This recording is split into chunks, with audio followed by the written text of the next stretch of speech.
listen, on this show, we're going to talk about the science behind those billion-dollar liquor brands. We have Nick Arenas. I said it right, Nick. Come on, let's go, baby.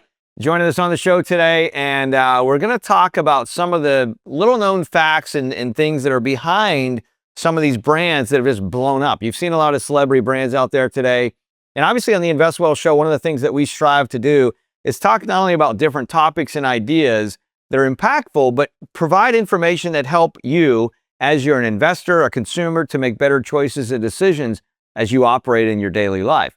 You know, one of the things that we know is that when you do something right and you repeat it, hopefully you should have great results. But that doesn't always happen. Sometimes, Nick, you know, these brands that are launched, they think it's a great product and it doesn't necessarily just make it. So there's some secrets to these billion-dollar brands, and we're going to talk about how to get there and what it looks like to actually make that achievable. Listen, as all of you know, these shows are powered by Wall Private Wealth and some of the other financial companies that I have that have helped families throughout the country really help them maximize and invest their wealth well, as well as save millions and millions and millions in taxes. So if you have questions, check out the link on the screen. You can visit some of the team there and learn about how they can help you.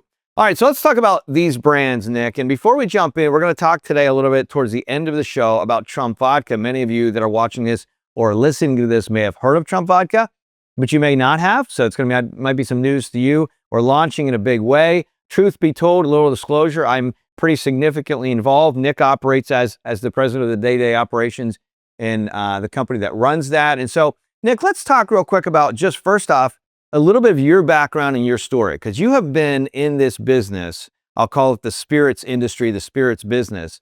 I'm not talking about from the religious spirits. I'm talking about the drinking spirits, right? Yep. Industry. You are a believer. That's a good thing. But you've been in a place where you've been in this industry for a long time. You're 28 years old now. I am. You've been doing this for 45 years. Very kind. So let's talk a little bit about just brief story, kind of how you got into this space and what you've seen in some of your career time along the way. Sure, thanks. Yeah, it's been almost 30 years at this point in this business. And it really started as far back as, you know, working every position in a restaurant and a bar and kind of falling in love with the business.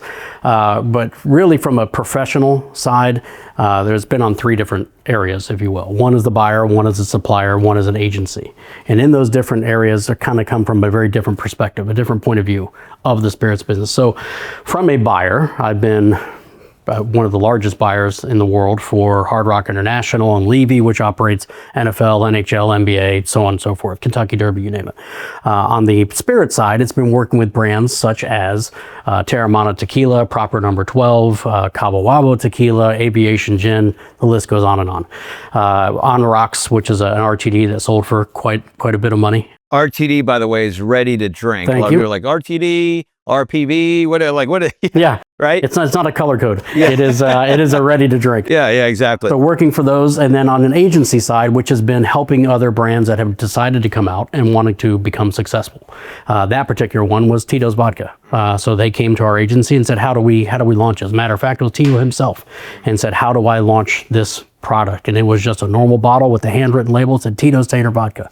So we helped him get to where he obviously is now the #1 selling spirit in the world. So you've literally had the opportunity to kind of look at, we'll call it the spirits industry from every aspect. And I think that's really important, Nick, because, you know, when you look at a business, obviously there are no businesses that are one-sided. And so every business has multiple sides.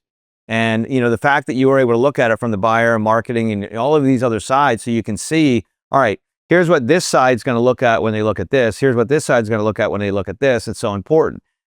Because you've had some of that experience. I actually just had a phone call with a gentleman that's a great guy. But anyways, he was talking about a brand. It was a vodka brand that somebody had created. They did a great job. They're able to produce it quickly, produce it really, really well. But, you know, they haven't really gone anywhere. And the reason is because there's no star power. They don't really have any celebrity brand. They don't really have any. And how do you really get on the shelves? And so that's why in this show, we want to talk about, like, you know, really, what is the science behind the multi-billion-dollar industry? There's a lot of products out there. There's a lot of things out there, and some of them are really quality. But, you know, at the end of the day, if you don't know about it, you don't hear about it, you know, maybe you're watching this show and you don't have a multi-billion or million-dollar company. Maybe you're a younger person starting out. I don't know. But at the end of the day, part of developing and growing your brand, Nick, is this idea of being able to not only have a quality product, right? Because if you have a gimmicky product, you're not going to get repeat customers. People are going to buy and not come back, which is the same, but you're also going to kind of dilute your name in the space. But then in addition to that, if you have an amazing product, but you can't get it out there and people aren't aware of it and they don't know about it, they're not going to buy it. Right, not going to go anywhere. So that's important. All right, so you've literally seen all sides of the brands, and you've worked for big organizations, like you said, like the NFL and all of these other massive organizations and Hard Rock and things like that. What would you say in doing that time there, or working, having that experience? Doing time sounds like you were in jail, right? It does. having the experience of being wearing those different hats, what would you say is a couple things that you walked away from that really caused you to say, okay, these are some things that are really important, from brands that did really well to brands that just didn't make it? I would say that was it. It was learning from mistakes, not even just mistakes that I made, but mistakes that other folks made. You can try and see some of the greatest liquid and juice that comes into the market, but they just don't have a marketing plan, or they don't understand the distribution side, or they don't understand how to get their product out there. And some of that might be celebrity induced, right? Some of that helps. Some of it, they just may have a great story, but they don't know how to tell that story. So for me, it was learning from mistakes, which I think we can probably all say that we do, right? We can all learn from mistakes. But it really came down to 3 core pillars, what I would see brands be successful. One is the juice good. So you're talking now, just to make sure that we're clear as they're listening or watching, we're moving now to saying, here are the 3 pillars necessary for real success as a brand. Absolutely. Okay. Even without these 3, the buyer, I wouldn't select products without having these 3. Okay. And so when you talk about Hard Rock, let's just use that for an example. Yeah. 67 countries that Huge they're brand. operating, massive. So my job was to select, these are the liquors, the beers, the wines that we would carry in all of our properties. So if a brand didn't have these 3, I didn't pick it, because it's not my job as the buyer or the retailer to sell your product. It's your job to sell your product. Yeah. People come into our establishments wanting your product. So if it didn't have these 3, it didn't work. One was a juice good, was a liquid good. If it's not good, you can have the most beautiful bottle and you can have the greatest celebrity endorsing it, but if people don't like drinking it, they're not going to buy it again. Yeah. So is the liquid good? So what goes into making that liquid? What's in the mash bill? What's in the cutting process, i.e. the water that you use? Is that liquid good? And let me ask you this question. So before we jump to number 2, Sure. How many brands would you say, as a buyer, when you operated like that, wearing that hat, how many brands would you say, Nick, would come in and you'd look at this brand and you're like, wow, this is just horrible, versus really, really good? Like, in other words, if there's out of 10, if there's 10 brands coming in a particular space, out of those 10, what did you do? Were 9 out of 10 not great? Were 7 not great? I mean, what kind of ratios did you see? About 8 out of 10 weren't very good. Wow. Right. About 8 out of 10. And it's not to any fault of their own necessarily, unless you consider ignorance of those 3 pillars that I was talking about, then yeah, it would be fault of their own. It could have been the brand, it could have been the messaging, it could have been the juice that just weren't good. They didn't really have a clear definition of who their target audience was. I see. So about 8. Okay, so they're kind of bootstrapping it. Absolutely. Which there is a little bootstrapping on any business, but at some point in time, you got to get really organized if you want to go to the next level. Which reminds me of this thought. It's this idea, regardless of the business that you're in, that what got you to where you are is probably not what's going to get you to go where you need to go or where you want to go. In other words, you need to continue to retool, rethink, get refocused to really be able to sustain the next level of success in your career and your business. Same way with these liquor brands. Like, if you're in a situation where you might bootstrap it initially, but as you start to get some momentum or create momentum, you're spending all the time, you want to make sure that you're really, really getting efficient on the journey. All right, let's talk about the second pillar. So the juice needs to be good. Has to be good. Yep. Second would be your marketing and your branding and your story. Is your marketing, your brand, your story really impactful?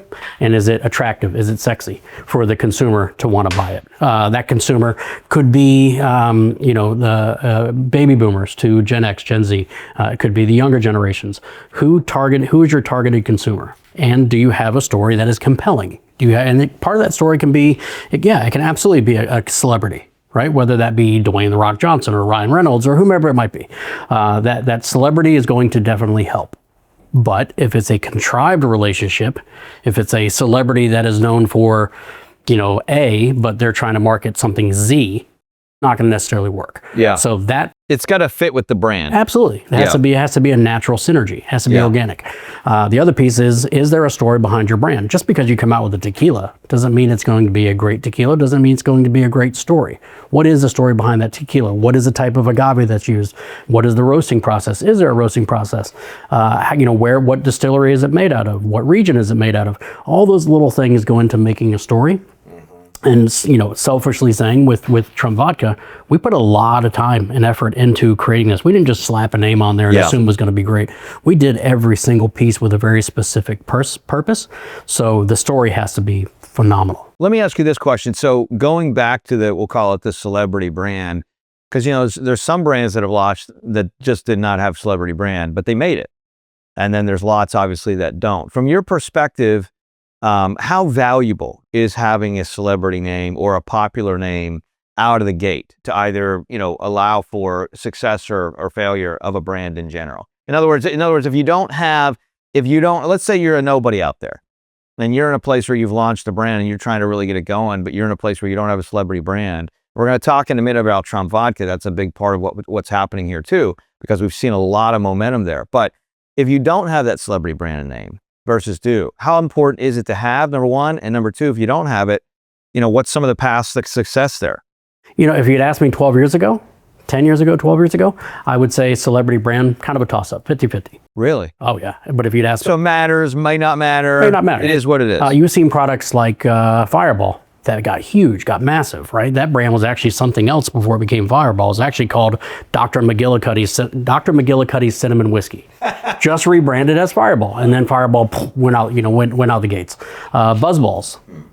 There's a huge company called Sazerac. They own Fireball, they own Buzzballs, they own Buffalo Trace, they own quite a few brands. The number one selling brand that they have is Buzzballs.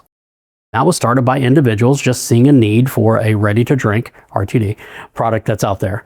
And they exploded. That's the number one product within the Sazerac portfolio. Wow. There's no celebrity brand attached to it. There's nothing. They had the right product at the right time that demanded the right need or fulfilled the right need, and it exploded. So they're paying attention to the consumer market. Absolutely. And then exploiting that demand. I would tell you that really the brand has to do their homework in the analytics and the data. People lie, numbers don't. So dial into what you're seeing that's increasing, what you're seeing that's increasing in the market, what you're seeing that may not be in the market. Again, that's a slippery slope though. Just because there's not a pickle flavored, whatever, doesn't mean there isn't a need for a pickle flavored rum. Yeah. But if you see the flavor profile of whatever it is, okay, great. If you see that vodka is increasing in sales, great. You can start to piece those things together. So coming out with the right product is a massive, massive piece. Just because it's a good idea in your head doesn't mean it's going to be a good idea in the guest head. Now you mentioned, Nick, about the idea of the third piece. Was that the story that you were talking about? No, the third piece. So piece. that's not the third piece. So the story is part of the celebrity brand. Okay, got it. So that's pillar two. Celebrity brand or story or both is even better, right?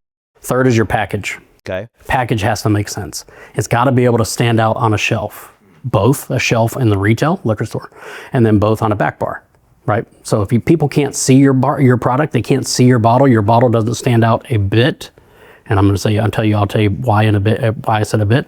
Your product has to have that look, has to have that feel. It also has to be able to attract to the guest that you're targeting. Remember before I said you have to have that target audience. So when you look at our product, that bottle was designed very specifically for a very specific reason because of the competitive set that we're going after. Yeah. The purchase intent and the reason to buy was right there. That's exactly why we created the bottle the way that we did. Just because you come out with a really neat package that's, in the shape of a unicorn, doesn't mean it's going to fit on a retail shelf. Right. When you go into retail locations, you're only given a very specific dimensions of where your product can fit. They're not going to shove everything else aside, or they're not going to take other brands off just because you have a really crazy. Well, and listen, that reminds me of this idea that you need to begin with the end in mind. It's just like anything else. Like if you whatever product, whatever service that you're doing, developing, whatever, you always want to begin with the end in mind. Because at the end of the day, if you are designing, developing, or doing something that doesn't meet the consumer's need, or more importantly, in this case, right, you're kind of a little bit at the mercy of the retailers. And the retailer's goal is to sell, obviously, bottles to consumers. And so if you're in a place where you're not paying attention or thinking about what's already on their shelf, and then designing something that, yes, can stand out, that looks really, really clean and good, but also is in alignment in some regards with what they're already doing. And it doesn't cause them to have to completely reshift or rechange what they're doing. That's beginning with the end in mind. And I think, I've seen some of these things where you have people over the years with different spirits and different spirit brands where they come out with these really crazy shaped bottles that are just amazing. They're really cool looking, but the challenge of it is they're, number one, they're hard to mass produce, very expensive to mass produce. And number two, they're in a situation where, they're just, the alignment of what it's going to look like on the shelf just doesn't flow with the synergy of how a lot of these shelving and stores work, basically, right? And like any other business, you have to have a model that is going to be delivered the right margin. Yeah. You can come out with a custom mold that's in the shape of a whatever case may be. But now you're talking about, instead of $2 a bottle, now you're talking about $6 a bottle. Yeah. Then you got to take in your cost of your actual product. Then you got to take in the cost of the marketing. Then you got to take in the cost of the distribution and logistics. So by the time you get to that point, you're talking about a $50, $60 bottle of whiskey or vodka or gin or whatever the case may be. You're talking about a small population that's going to pay $40, $50, $60 for a bottle. Much more applicable if you're trying to get to a $30 price point, a $20 price point. You open up the net a lot more. Yeah, so pay attention to the details is the key. Now let's talk about the idea of Trump Vodka. Let's transition. Here we are. By the way, if you haven't seen a bottle, here it is. Leo, our producer, is going to bring it up on screen. Really, really cool. You're going to see the front of the bottle is just clean. We got a big T. We got the American flag. You can see through to the back. When you see through the back, you see an eagle. Very, very cool. The font is very similar to Constitution style font, which we love. One of the things that I loved about this is obviously sitting in the office with Eric and watching him kind of with his pen, Eric Trump, with his pen kind of mark, well, let's make the flag a little bit bigger here and do a little bit more here. And in other words, he was very involved in designing of the bottle, which obviously is important because this is the showpiece on the shelf. Let's take a minute and talk about the design here and the thought. Obviously, one of the goals here with this, Nick, was to be in a place where we say, okay, we want this to be American made. We want it to be something where it's accessible all over the place. We want it to be a reasonable price point. There was a previous Trump Vodka that came out years and years and years ago. You may have researched that and seen some of that. And that previous deal was, in my opinion, just not done well. And it wasn't done for the masses. It's a completely different deal. Social media didn't exist like it did today. Wasn't made in America. I mean, there's a lot of other things that kind of went with that. But this is a completely new chapter. And quite honestly, Trump Vodka has seen a lot. If you haven't seen or heard about it thus far, we've seen a lot of sales and a lot of things happening, a lot of momentum. So let's start with the idea of the bottle itself, the design, the idea, the juice, why it's important. I don't want to get into too much of the nitty gritty, but I do want to talk about why this is different. A lot of people watching this out there say it's really cool. Maybe you have some vodka. A lot of times people went out and they'd go somewhere and they'd get a drink, and what do they order? I want a Tito's and soda, or whatever. That it just became part of language, right? And so that's one of the things that they did a really good job at. Vegan friendly and all this kind of stuff. And some of these things matter. Now, obviously, this juice is really quality, in my opinion, and you'll tell us it's better than anything on the marketplace today. I really believe that, not because we're involved in some aspects, but because just the design and development of it. So why don't we talk about the bottle real quick, what makes this a little bit different? So let's use this as kind of like a reference piece, Nick, into how that bottle, as an example, is going to stand out a little bit on the shelf in comparison to other bottles as far as a business model. And then let's talk about why the juice is different and, in our opinion, better. Yeah, absolutely. And I'll say the last Trump Vodka, they were on a good path, right? They had the right idea. They were just a little bit ignorant to the American market. So by the time it got to the American market, they didn't understand the three-tier system in the U.S. They didn't understand the distribution in the U.S. Outside the U.S., it's a very, very different model, very, very different system. But I will say, how do I know that they're on the right path? If you try to Google and buy a bottle right now of the previous Trump Vodka, they're anywhere from $3,000 to $8,000 a bottle. That brand stood the test of time. If you go back and you try to buy a bottle of Grey Goose that was 10 years ago, it's still the same price that it is right now. So there's really not a big testament, but that tells you they're on the right path. Yeah. Our bottle, a little bit different. Our bottle, we wanted to hit a very specific price point. We wanted to be able to go anywhere from blue collar to high dollar, right? So when you look at the retail price of our 750, it's $29.99. That's what we wanted to make it affordable for every American to be able to buy a bottle of vodka. Every American is a very key point for us. We also wanted to make sure that every element of our product was made in America. Our bottles are made in Georgia. Our boxes are made in Georgia. The bottles themselves are decorated in Ohio. The corn that goes into making this comes from Missouri and Kentucky. The product itself is finally distilled and proofed down in Miami.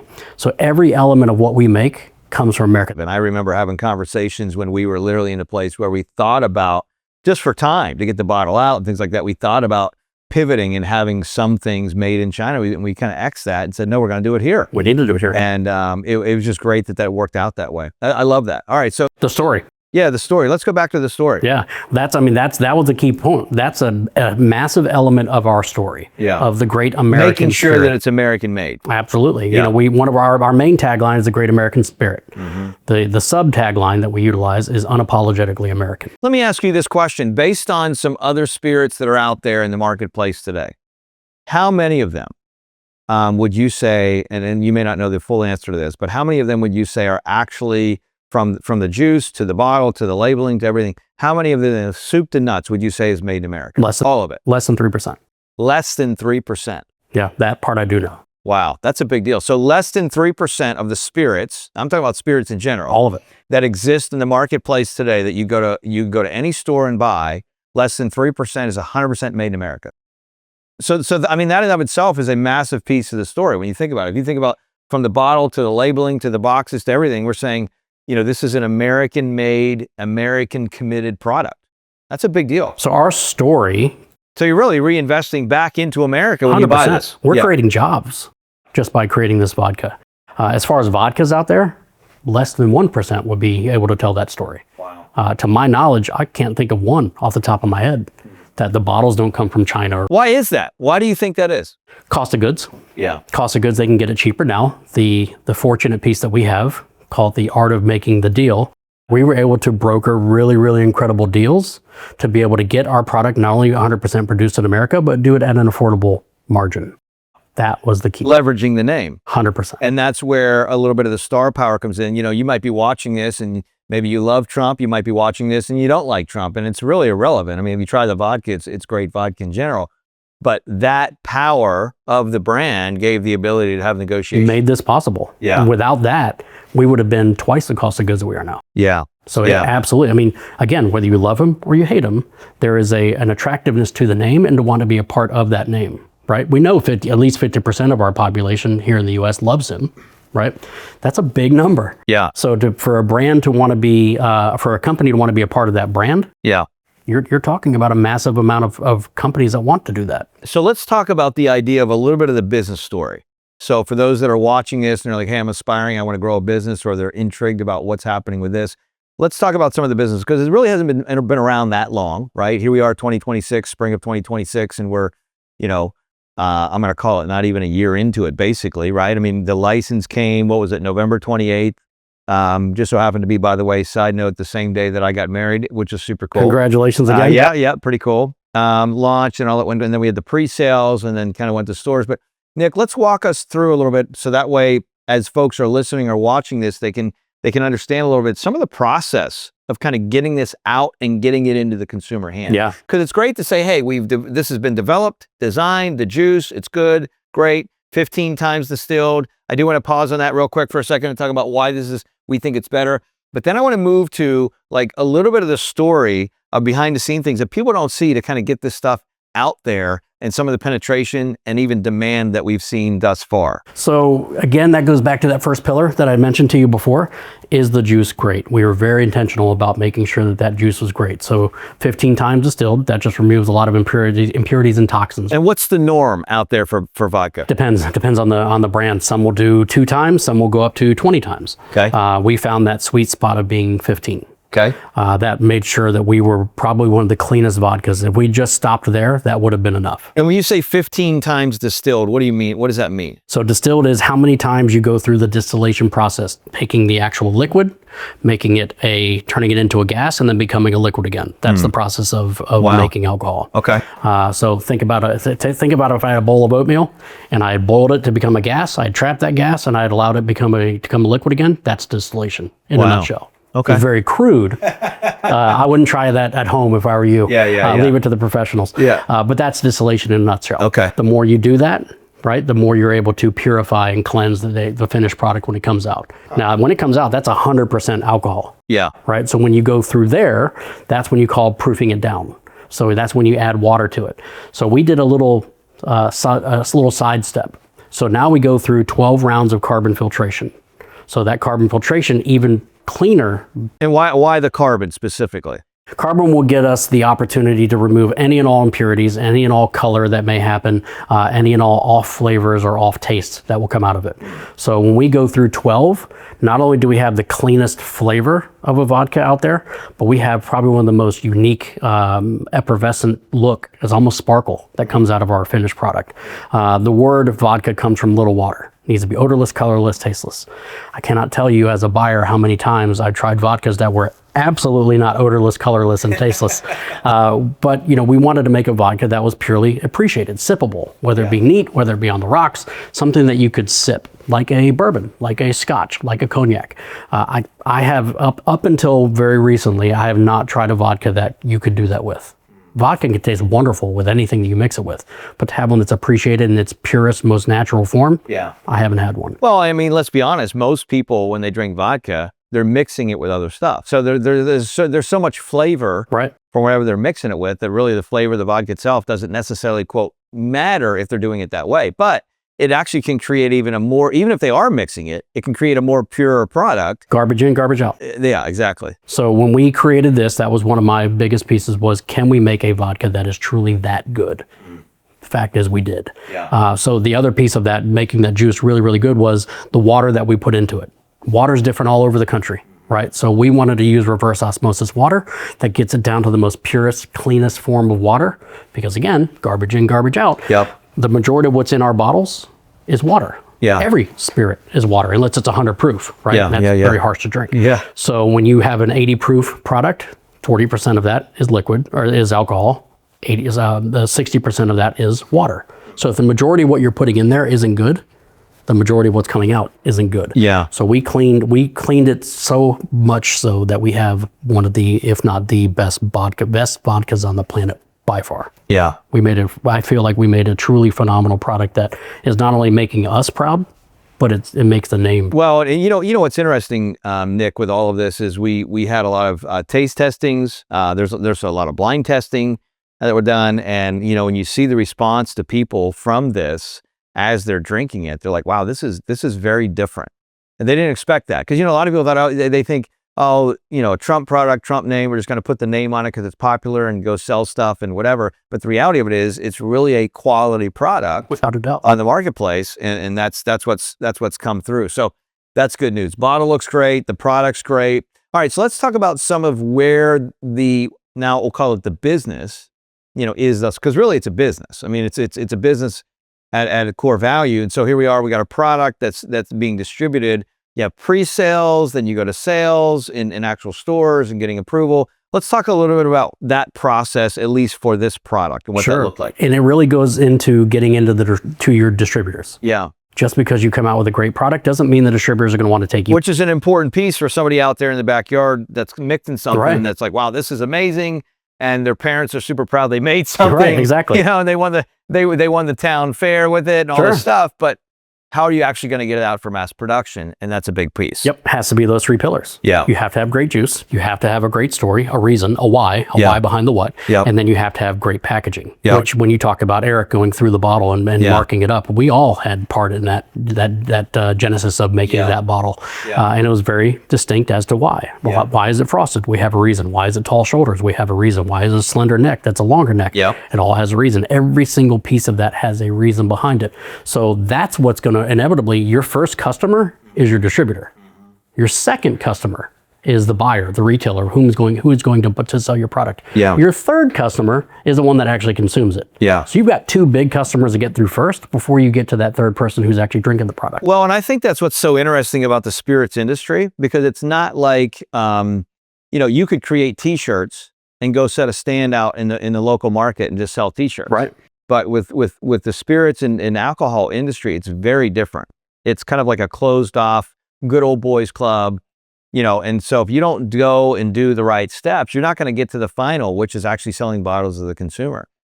So let's talk about this business's process of going from pre-sales, your perspective of how it did, and then now actually coming to shelves and stores and states. Let's talk about some of that. Sure. Well, we had such a unique platform because of the name that we were able to launch on a direct-to-consumer perspective. Having launched other brands that I was a part of at the time, I didn't see this coming. I'll be very candid with you. I am very much a numbers guy. The numbers that I associated with this launch were much lower than where we ended up. I would tell you it ended up about 252% higher than any other brand that I worked with before. Wow. That's how popular direct-to-consumer was for us. Utilizing those numbers is what gave us the springboard to be able to go to these distributors and say, look what we did on a direct-to-consumer perspective. That blew them away. And by the way, direct-to-consumer, when he's talking about that, that's when, and maybe you bought a bottle in that process, that's where you would have gone to TrumpVodka.com, you bought a bottle, and it was shipped to you. Wasn't in stores yet. It wasn't able to be in stores yet. And that's the DTC portion of the process. So it did really, really well. Incredibly well. In comparison to other brands that you've been involved in.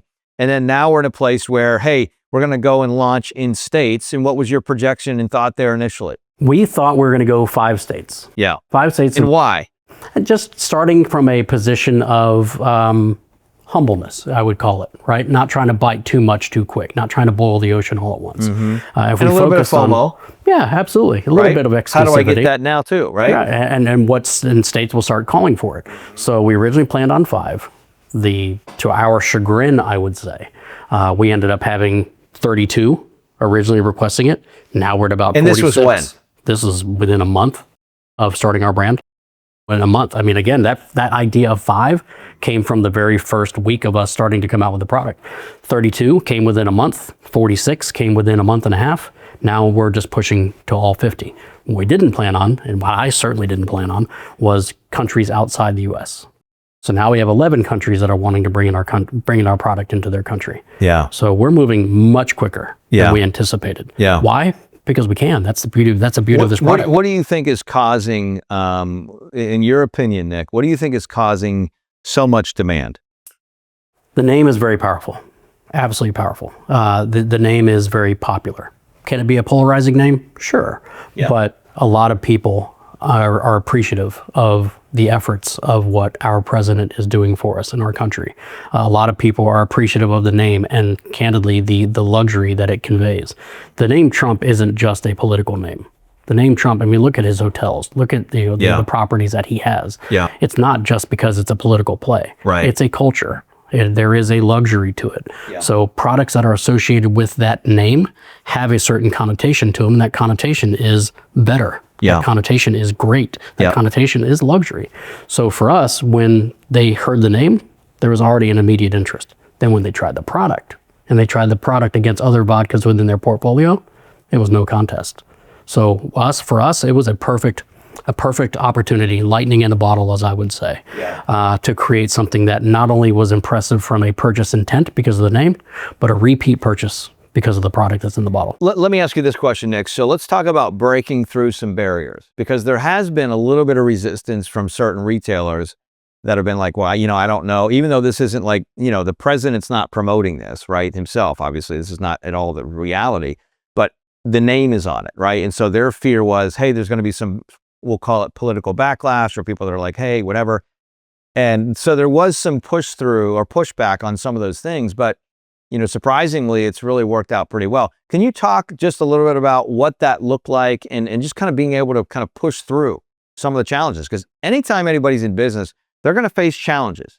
It might be in this capacity, it might be in other capacities, but this idea of being able to push through challenges and find a way, which is exactly what's happened here. Talk a little bit about some of that process. For specifically, selfishly for Trump Vodka, yes, we did have that initial pushback from folks that says, we don't really want to get very political, right? We don't want our consumers to think that we lean one way versus the other. Fair, I get it, absolutely.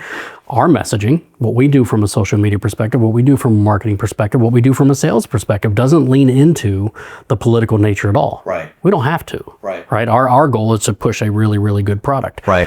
We could have been discouraged from that right off the bat. We could have given up. We could have lost hope. We could have had, a multitude of reactions to it.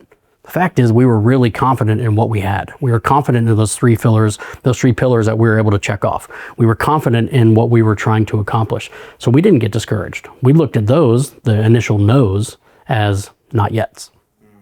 Right? It wasn't about a no, it was about a not yet. And it was dialing into those consumers to say, okay, well, what do they appreciate? What do they like? What is a massive sell for them? So we focused on that when we went back to them. And sure enough, those no's absolutely became yeses. And so it's... Well, and Nick, I think that's a huge point. And I want to talk to those of you out there that are in business, maybe younger in business, older in business. It's about not just closing the door when somebody gives you a no, but saying, all right, what is really the need here? How can we find a middle ground? And more importantly, how can I communicate what that consumer is trying to achieve in such a way that they can understand it? So at face value, it's like when people walk into the store and somebody asks you, can I help you find something? You know, typical people's response is, no, I'm good, I'm just looking. Meanwhile, you're there to buy a pair of jeans or buy a jacket or something. You're there for a reason, but we have a tendency to kind of push away those that want to help us because we don't want to be sold. However, most people love to buy, right? So it's this idea of saying, all right, if this is a no, whatever business you're in, take some time and try and retool and think about how can I come at this from a different perspective, from a different route to provide new information to help this person kind of see things a little bit differently, right? Yeah, absolutely. And I would say that when you get a no, that adds pressure. Yeah. Right? That adds pressure to you as a business owner. It adds pressure to you as a business executive. It adds a pressure to you as a salesperson. Yeah. Pressure is a privilege. Yeah. Right? If we weren't under pressure, then it would be easy skating, easy going. Right. So for us, as we handle it with our company, we look at that pressure truly as a privilege. Yeah. So we now have the ability to dial into the data and the analytics of our end consumer, of our customer, and finding out, well, what is that thing that's going to make them say yes? Yeah. How can we add value? It's not twisting their arm, it's not pressuring them, but it's finding ways that it's going to make a value for them. So it's not giving up. It's not finding and taking it as a distraction. It's taking it as an opportunity to refine our model, to refine our messaging, to find out what is going to help them add value to their end consumers, the people that walk in their doors. So let me ask you this. Where are we at right now? Where is Trump Vodka at right now in relation to, for those that are watching this and they're in a place? By the way, as you're watching this, you can at all times go to trumpvodka.com and there is a store locator. So if you're like, I'd like to buy this somewhere, you can go to trumpvodka.com and you can click on, I believe it's the upper right, there's a place on there where you can find a store locator, which will then map it out and show you where you can go buy it in a store in the state that you're in.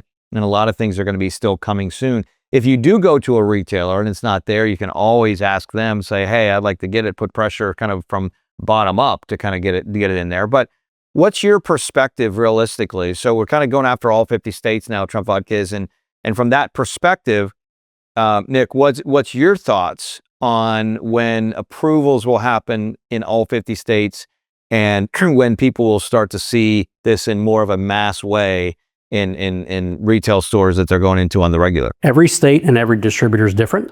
Right. So if you are looking to get into liquor business, understand that it's not a cookie cutter. They're all going to be the same.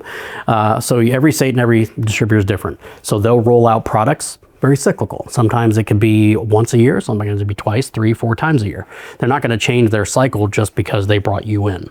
So as far as state approvals, because you have to register in every single state and get approved by every single state, those are happening every day, multiple states per day. So as far as state approvals, we're up to 44. Already. So I only got 6 to go.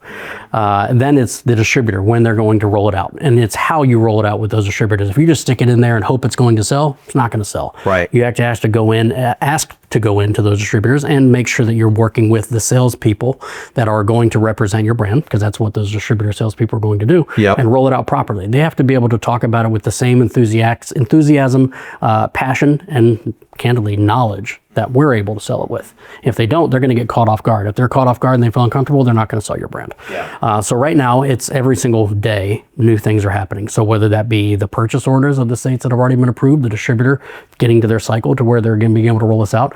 So I would tell you within the next 6 months, we will be in 40 plus states. Yeah. Live within those locations. We're meeting also with those retailers. So let's say here in Florida, Yeah. Total Wine and Spirits, right? There's a buyer for Total Wine. There's a buyer for Publix. There's a buyer for Hard Rock. There's a buyer for whomever.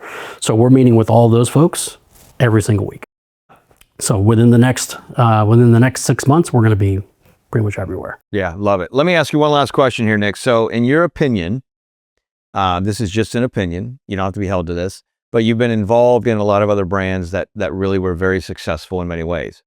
What are your thoughts in relation to where this brand goes in the future? I mean, it's still very young in nature. As far as penetration, as far as the marketplace, my opinion, I'll give you my thoughts. I think it's going to continue to develop and grow into a massive brand. I think we're in a situation where we are seeing that.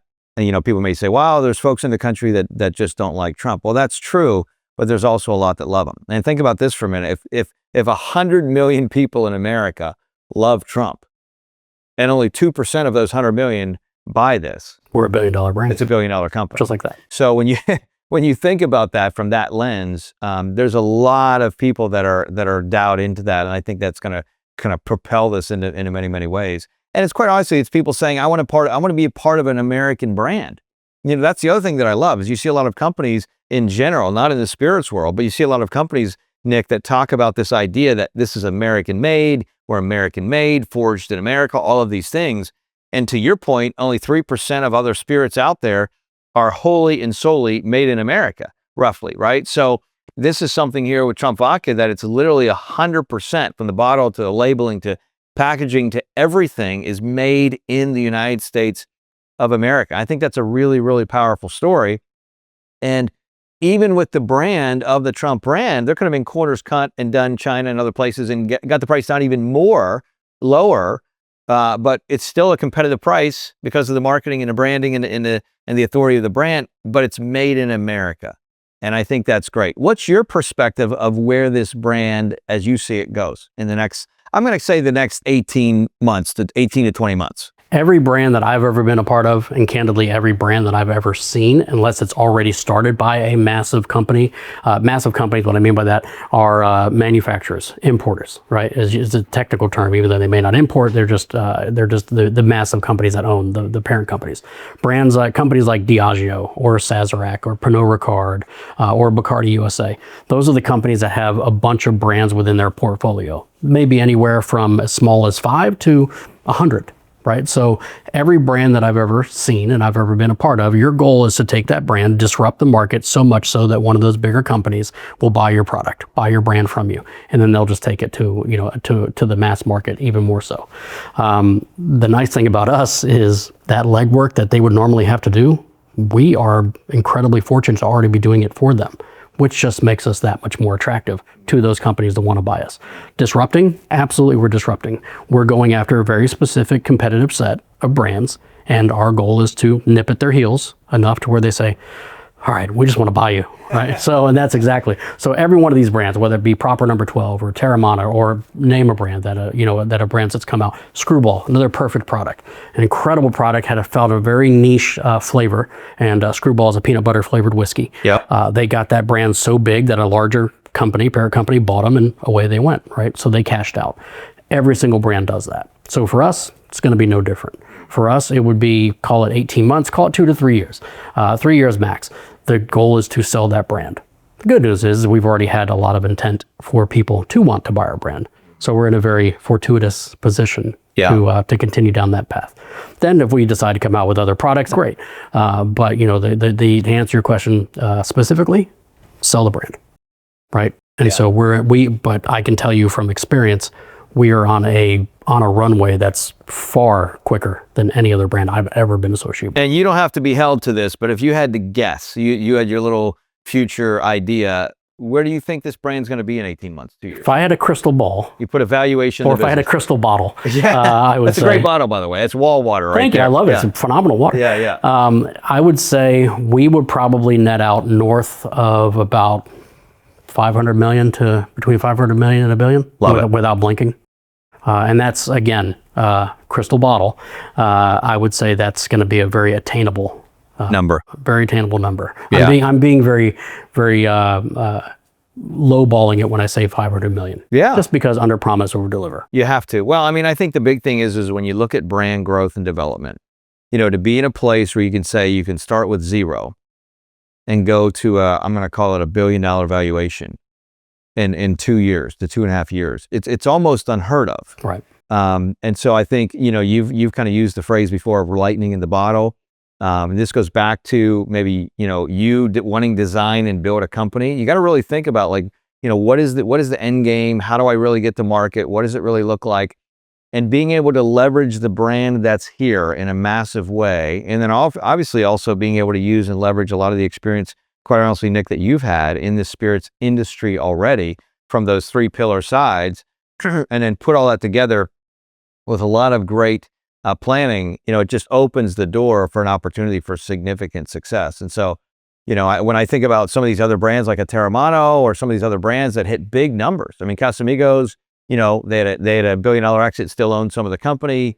Some of these other brands that just saw this massive growth, all of them had, in a short period of time, anyways, to my knowledge, correct me if I'm wrong, all of them had a pretty significant celebrity arm. Absolutely. Right. Those have been the biggest ones that was the star power that pushed it to massive numbers, without a doubt, that typically would not be conceivable otherwise. And why is that? Well, because if you look at the social media accounts, you look at social media accounts, you got millions and millions of followers from some of these celebrities, and they're in a situation where by one post, it's getting out to a massive amount of people, hundreds of millions. Yeah, which just a lot of other people just. I mean, look at DJ Dwayne Johnson. Yeah. He's got over 300 million followers on Instagram. That's a lot of followers. Yeah. So one post from him, and he didn't just do one post, he did multiple posts a month. Yeah. That's going to inevitably what get you out. Again, if you'd asked me 12 years ago what I thought the power of social media would be, not even close to what it is now. Yeah. We have the uncanny ability to have a large amount of social media followers to get our message out really, really quick.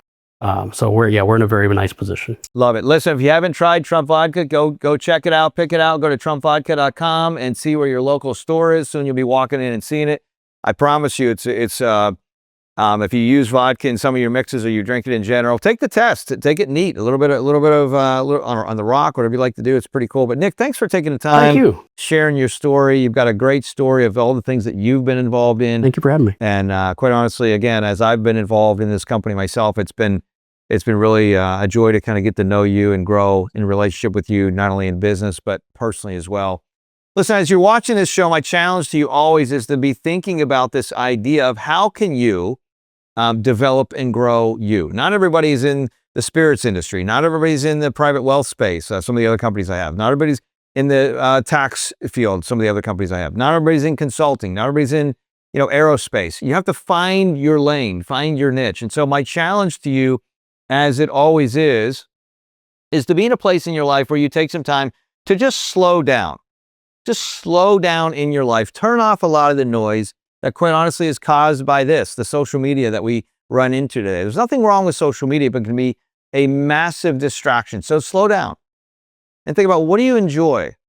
Where has God placed you in life? Where should you be in life? Are there areas that you need to grow in? Are there relationships that you need to get rid of? Are there relationships that you need to develop? Are there relationships that you need to seek out? Are there strengths that you need to develop and grow in yourself? Be honest about that with you.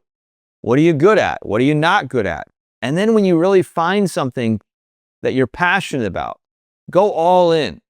Go all in, be focused, be intentional, and be willing to be honest about the results, because that will be the litmus test of how you need to shift. Just like if you're in a situation where you were driving a car, you're driving the car, you need to make small adjustments along the way.